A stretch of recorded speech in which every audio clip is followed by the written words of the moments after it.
নমস্কাৰ বন্ধু welcome to my YouTube channel Assam career job আজি পুনৰ আপোনালোকৰ বহুত ভাল খবৰ হৈ গ'ল বন বিভাগৰ ফালৰ পৰা চাকৰি মুকলি কৰিছে 2025 বৰ্ষৰ কাৰণে গ্ৰেড 3 আৰু গ্ৰেড 4 লেভেলৰ চাকৰি হয় নতুনকৈ চাকৰি হৈছে 10 পাছ 12 পাছ ডিগ্ৰী পাছ সকলোৱে ভেকেন্সিখিনি কাৰণে আবেদনসমূহ কৰিব পাৰিব কেনেদৰে আবেদনসমূহ কৰিব পাৰিব কোনটো পদৰ ক্ষেত্ৰত কিমানকৈ এজ ক্ৰাইটেৰিয়া কোৱালিফিকেশ্যন বা সিলেকশ্যন প্ৰচিডিউৰ কি হ'ব এই সকলোখিনি কথা এই ভিডিঅ'যোগে আলোচনা কৰা হ'ব যদি ভিডিঅ'টো ভাল পায় ভিডিঅ' লাইক কৰিব পাৰে লগতে চেনেলটো সাবস্ক্ৰাইব কৰি দিব পাৰে এনেকুৱা ভিডিঅ'সমূহ প্ৰতিদিনে পাই থাকিব আৰু আমাৰ হোৱাটছআপ চেনেল ভিডিঅ' ডেসক্ৰিপচনত দিয়া আছে তাত গৈ আপোনালোকে ফলোটো কৰি ল'ব পাৰিব তেতিয়া আপোনালোকে ডেইলি জবৰ আপডেটসমূহ পাই থাকিব পাৰিব আৰু ভিডিঅ'টো যিমান পাৰে সিমান বন্ধুৰ মাজত শ্বেয়াৰ কৰি যাতে সকলো বন্ধুৱে ডেইলি জবৰ আপডেটসমূহ পাই থাকিব পাৰে আহক আজি আৰম্ভ কৰোঁ মই আপোনালোকক জনাইছোঁ ভেকেন্সিখিনি মুকলি কৰি দিছে আপোনালোকৰ বন বিভাগৰ ফালৰ পৰা ফৰেষ্ট ৰেঞ্জ অফিচাৰ ৰিক্ৰুটমেণ্ট যেটো ফৰেষ্ট বিভাগ আছে তাৰ পৰা মুকলি কৰিছে এপ্লাই অনলাইন ফৰ এপ্লাই কৰিব পাৰিব অনলাইন যোগে মে মাহৰ 2 তাৰিখে নোটিফিকেশনখন ওলাই আহিছে সো যদি আপোনালোকে ইন্টাৰেষ্টেড হয় এলিজিবল হয় আপোনালোকে আবেদনসমূহ কৰিব পাৰিব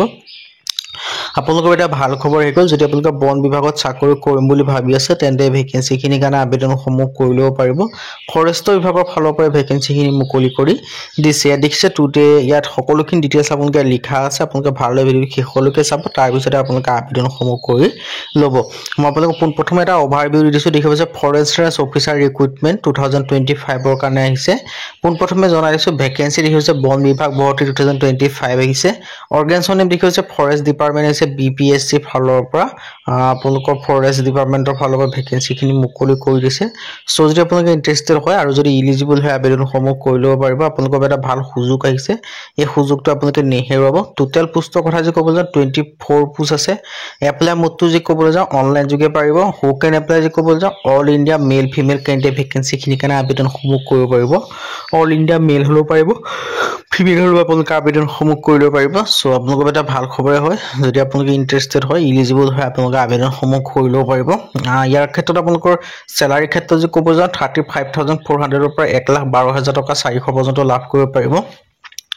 আৰু মিনিমাম এজ 18 বছৰ ম্যাক্সিমাম এজ 40 বছৰ 18 পৰা 40 বছৰৰ ভিতৰত লৈ আপোনালোকে আবেদনসমূহ কৰি ল'ব পাৰিব লগতে আপোনালোকে যেটো এজ ৰিলেক্সেশন হয় সেটো লাভ কৰিব এসএসসি ক্ষেত্ৰত 5 বছৰ কৰি লাভ কৰিব 18 পৰা 25 বছৰলৈকে পাৰিব ওবিসি ক্ষেত্ৰত 3 বছৰ মানে 43 বছৰ পৰ্যন্ত লাভ কৰিব পাৰিব আৰু পিডব্লিউডি ক্ষেত্ৰত 10 বছৰ মানে 50 বছৰ পৰ্যন্ত আবেদনসমূহ কৰি ল'ব পাৰিব আৰু লগতে ভেকেন্সি কিটা কাৰণে আবেদন কৰিবলৈ এপ্লিকেশন ফিসো পেমেন্ট কৰিবলৈ দেখিব পাৰিছে জেনেৰেল ওবিসি কাৰণে 700 এসএসসি পিডব্লিউ কাৰণে 400 টকা আৰু ইয়াৰ সিলেকশন প্ৰসিডিউৰ হৈছে ৰিটেন এক্সাম হ'ব ফিজিক্যাল টেষ্ট হ'ব ইন্টাৰভিউ হ'ব মেডিকেল টেষ্ট হ'ব আৰু ডকুমেন্টছ ভেৰিফিকেশন হ'ব এই গিটাত পাস কৰিলে আপোনালোকে সিলেকশন সমূহ লাভ কৰিব পাৰিব সো যদি আপোনালোকে ইন্টাৰেষ্টেড হয় এলিজিবল হয় আপোনালোকে আবেদনসমূহ কৰি ল'ব পাৰিব সো এটা ভাল সুযোগ আহিছে এটা সুবিধা আহিছে সুযোগ আৰু সুবিধাটো আপোনালোকে গ্ৰহণ কৰিব পাৰিব যদি আপোনালোকে আবেদনসমূহ কৰিব বিচাৰে আপোনালোকে আবেদনসমূহ কৰি ল'ব পাৰিব এখিনি আপোনালোকৰ এটা ভাল সুযোগ আহিছে সুবিধা আহিছে এডুকেশ্যন কোৱালিফিকেশ্যনৰ কথা ক'লে ব্যাচেলৰ ডিগ্ৰী পাস কৰিলে আবেদনসমূহ কৰিব পাৰিব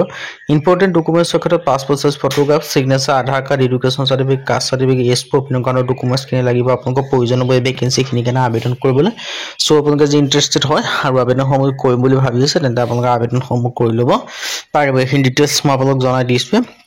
এটা ভাল সুযোগ আহি গৈছে আপোনালোকৰ বাবে সুযোগৰ সুবিধাটো গ্ৰহণ কৰি আপোনালোকে আবেদনসমূহ কৰিব পাৰিব বন বিভাগত যে আপোনালোকে চাকৰি কৰিম বুলি ভাবি আছে বন বিভাগত যিসকলে চাকৰি কৰিম বুলি ভাবি আছে তেওঁলোকে ভেকেন্সিখিনি কাৰণে আবেদনসমূহ কৰি ল'ব পাৰিব এই ডিটেইলছ আপোনালোকে তেনেকৈ দেখিব পাৰিছে ব্যাচেলৰ ডিগ্ৰী পাছ হ'লে পাৰিব passport size photograph signature Aadhaar card education certificate caste certificate age proof certificate এনেকুৱা ডকুমেন্টছ খিনি হ'লে আপোনালোকে আবেদনসমূহ কৰি ল'ব পাৰিব সো ইন্টাৰেষ্টেড আৰু এলিজিবল হ'লে আপোনালোকে আবেদনসমূহ কৰিম বুলি ভাবিলে আপোনালোকে কৰি ল'ব পাৰিব এটো আপোনালোকৰ এটা ভাল সুযোগ হয় সুযোগটো আপোনালোকে গ্ৰহণ কৰিব পাৰিব হাউ টু এপ্লাই ইয়াৰ কাৰণে যেটো ভালদৰে আপোনালোকে এডভাৰটাইজমেন্টখন পঢ়ি চাই ল'ব